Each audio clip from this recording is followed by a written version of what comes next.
ابتدا ہے رب جلیل کے بابرکت نام سے جو دلوں کے بھید خوب جانتا ہے۔ دیکھتی آنکھوں سنتے کانوں صابری میاں کا سلام پہنچے۔ ناظرین محترم، ایک صحابی رسول صلی اللہ علیہ وآلہ وسلم رات کو اپنے گھر میں آرام فرما تھے اور انہیں پیاس لگی۔ انہوں نے اپنی اہلیہ سے پانی مانگا۔ ان کی اہلیہ صحابیہ عورت تھی، وہ پانی لے کر آئی تو وہ صحابی دوبارہ سو چکے تھے۔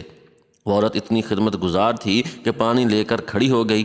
جب رات کا کافی حصہ گزر گیا تو صحابی کی آنکھ کھلی تو یہ دیکھ کر حیران رہ گئے کہ ان کی وفادار بیوی پانی لے کر کھڑی ہے۔ پوچھا، تم کب سے کھڑی ہو؟ اس صحابیہ عورت نے جواب دیا کہ جب آپ نے پانی مانگا تھا میں پانی لے کر آئی تو آپ آرام فرما چکے تھے، اس لیے میں نے آپ کو جگا کر آپ کے آرام میں خلل ڈالنا مناسب نہ سمجھا اور سونا بھی گوارا نہ کیا، کیونکہ میں نے سوچا کہ ممکن ہے پھر آپ کی آنکھ کھلے اور آپ کو پانی کی طلب ہو اور کوئی پانی دینے والا نہ ہو، کہ خدمت گزاری اور وفاد شعاری میں کوتاہی نہ ہو جائے، اس لیے میں ساری رات پانی لے کر کھڑی رہی۔ ذرا سوچئے، آج کوئی ایک عورت ایسی وفادار اور خدمت گزار تو دکھاؤ۔ آج اگر خاوند پانی مانگے تو بیوی 100 باتیں سناتی ہے، لیکن ان عورتوں کی وفا شعاری بھی دیکھو۔ جب اس عورت نے یہ کہا کہ میں ساری رات کھڑی رہی تو اس صحابی کی حیرت کی انتہا نہ رہی۔ وہ فوراً اٹھ کر بیٹھ گیا اور عجیب خوشی کی کیفیت میں اپنی بیوی سے کہنے لگا کہ تم نے خدمت کی انتہا کر دی۔ اب میں تم سے اتنا خوش ہوں کہ آج تم مجھ سے جو مانگو گی میں دوں گا۔ صحابیہ نے کہا، مجھے کسی چیز کی ضرورت نہیں، بس تم راضی اور خوش رہو۔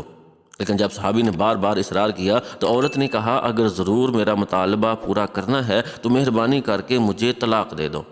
جب اس نے یہ الفاظ کہے تو اس صحابی کے پاؤں کے نیچے سے جیسے زمین نکل گئی ہو۔ وہ ہکا بکا اور حیران ہو کر اپنی بیوی کا منہ دیکھنے لگا کہ یہ کیا کہہ رہی ہے۔ اس نے کہا، اتنی خدمت گزار بیوی آج مجھ سے طلاق کا مطالبہ کر رہی ہے۔ اس نے کہا، چونکہ میں وعدہ کر چکا ہوں اس لیے تیرا مطالبہ پورا کروں گا، لیکن پہلے چلتے ہیں رحمت عالم صلی اللہ علیہ وآلہ وسلم کی خدمت میں، آپ سے مشورہ کے بعد جو فیصلہ ہوگا اسی پر عمل کروں گا۔ چنانچہ صبح صادق کا وقت ہو چکا تھا۔ یہ دونوں میاں بیوی اپنے گھر سے نکل کر رحمت عالم صلی اللہ علیہ وآلہ وسلم کے حجرہ کی طرف روانہ ہو گئے۔ راستے میں ایک گھڑے میں صحابی کا پاؤں پھسل گیا اور وہ گر گئے۔ اس کی بیوی نے ہاتھ پکڑ کر صحابی کو اٹھایا اور کہا کہ آپ کو چوٹ تو نہیں آئی؟ صحابی نے کہا، اور تو کچھ نہیں، البتہ پاؤں میں تکلیف ہے۔ صحابیہ عورت نے فرمایا، چلو واپس گھر چلے۔ صحابی نے کہا، اب تو قریب آ چکے ہیں۔ صحابیہ کہنے لگی، نہیں، واپس چلو۔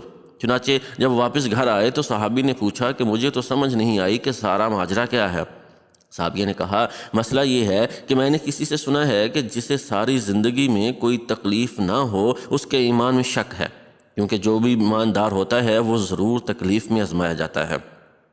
مجھے تو آپ کے ساتھ رہتے ہوئے 15 سال کا عرصہ ہو چکا ہے، لیکن آپ کو کبھی سر میں بھی درد نہیں ہوا، اس لیے مجھے شک ہو گیا اور میں نے سوچا کہ ایسے آدمی کے نکاح میں رہنے کا کیا فائدہ ہے جس کا ایمان مشکوک ہے، اس لیے میں نے طلاق مانگی۔ لیکن جب راستے میں آپ کے پاؤں میں چوٹ آئی تو میرا شک رفع ہو گیا کہ الحمدللہ آپ تکلیف میں آزمائے گئے اور آپ نے اس تکلیف پر صبر کیا۔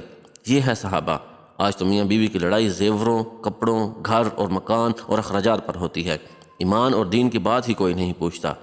اللہ تعالی ہم سب کا حامی و ناصر ہو، آمین ثم آمین یا رب العالمین۔